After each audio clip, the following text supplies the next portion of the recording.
So mga bagay na hindi mo dapat gawin sa isang relasyon upang hindi mo wala ang pagka-inlove sa iyo ng isang lalaki. Tandaan niyo mga kamamaya, may mga bagay kayong dapat panatilihin at dapat i-improve sa inyong relasyon o sa pagtrato nyo sa isang lalaki upang hindi mawala yung pag-ibig o yung pagka-inlove nito sa inyo. So ngayon sa video ito mga kamama, yan ang pag-uusapan natin. Yan ang gusto kong i-share sa inyo para marami namang mga kababaihan ng magising. Baka mamaya hindi nyo na po ito nagagawa kung bakit pala nawawala ang pag-ibig, ang pagtingin at ang pagmamahal sa inyo ng isang lalaki. So mga kamamay, alam ko excited na kayo na marinig to at mai apply sa inyong relasyon. Kaya huwag nyo muna sanang kalilimutan na pindutin ang subscribe button at i-like ang video ito. Kung magko-comment ka, shoutout kita next video.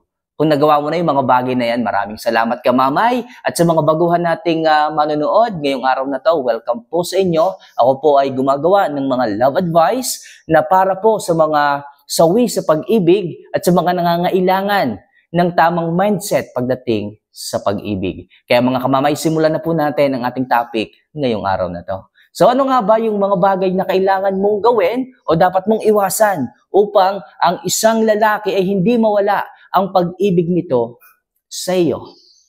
So number 1, ang palaging pagbubunganga at pagiging masungit.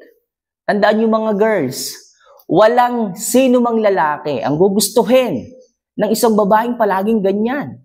Alam mo laging Armalite ang bibig eh.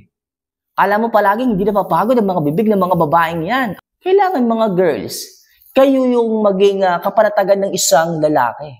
Yung lalaki galing trabaho, uuwi ng bahay, pagdating sa salubong, Armalite na bibig mo. Walang kapaguran. Magsusungit ka pa. Tapos sa gabi, hindi ka pa makulbit. Di ba naman yan mga girls? Huwag kayong ganyan. Pagod na nga ng trabaho, tapos pagdating ng bahay, ganyan pa ang masusugagaan, di ba?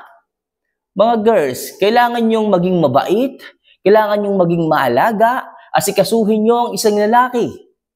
Sapagkat nangangailangan niya ng pagkalinga, pag-aaruga, yung taong makakaintindi sa kanila.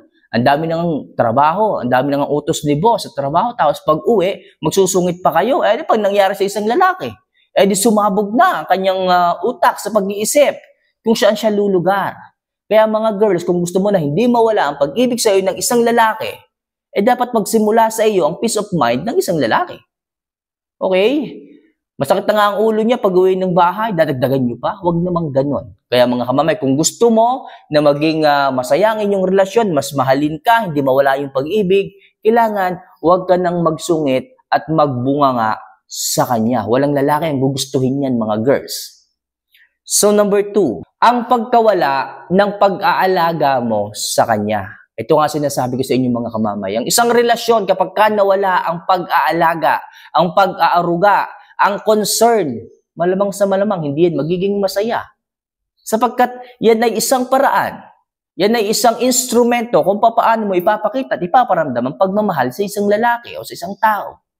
Kaya mga kamamay, kung kayo ngayon ay nasa isang relasyon na hindi nyo na maintindihan o malaman, maramdaman, kung may pagmamahal pa ba, o kung hinahayaan na lang kayong masaktan, kung ano man ang inyong sapitin, kung ano man ang inyong kahantungan, eh baka mamaya wala nang pagmamahal, wala nang pag-aalaga, wala nang concern sa inyong isang lalaki. Kapag kaganyan, eh dapat ibalik nyo po yun.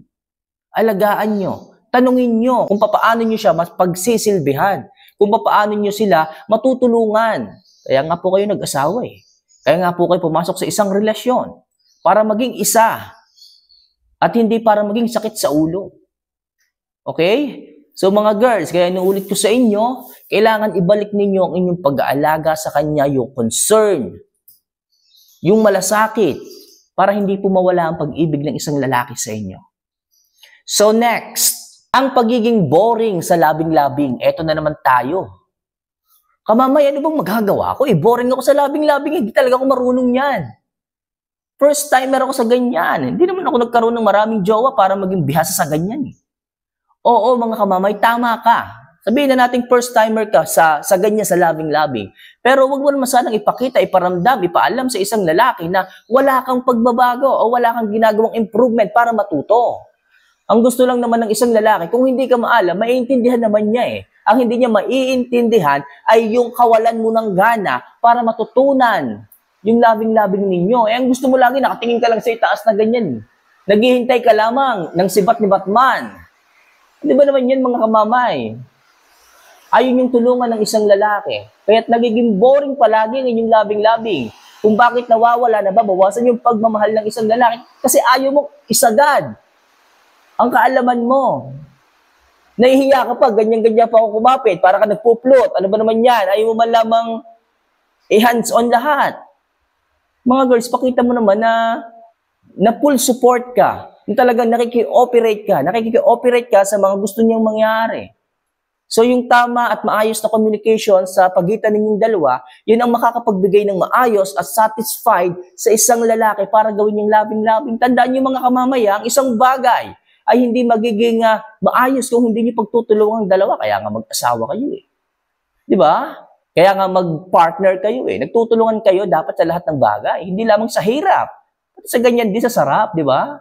So next, yung kawalan mo ng oras kapag kakailangan ka niya.